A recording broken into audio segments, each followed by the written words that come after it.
I always thought the worst part about living alone in a new city would be the silence, but it turns out silence has its own voice.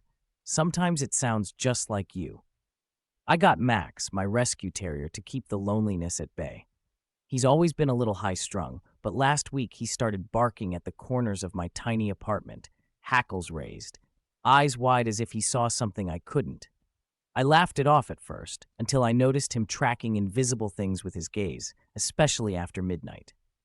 Probably old pipes or mice, I told myself, until tonight. Tonight the air felt heavy, thick enough to choke on.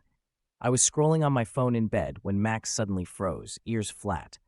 He started whining, a low, desperate sound, then dove under the bed, trembling. I bent down to coax him out, but he pressed himself further from my reach. That's when I heard it. My own voice, soft and shredded with fear, whispering from the shadows beneath the bed, "It's here for you now." Something cold brushed my ankle. I jerked back, heart in my throat, but the room was empty, except for the darkness that seemed to crawl from the corners, reaching for me. Max's eyes glowed, not with reflection, but with something unnatural, as he stared at me from under the bed, lips moving in silent mimicry. My phone screen flickered and died, plunging me into darkness thick as tar. I wanted to run, to scream, but I couldn't move.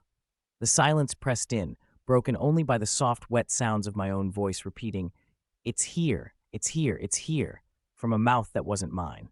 And in that suffocating dark, I realized, whatever Max had seen in the corners, it had finally found its way to me, using my voice to welcome itself home.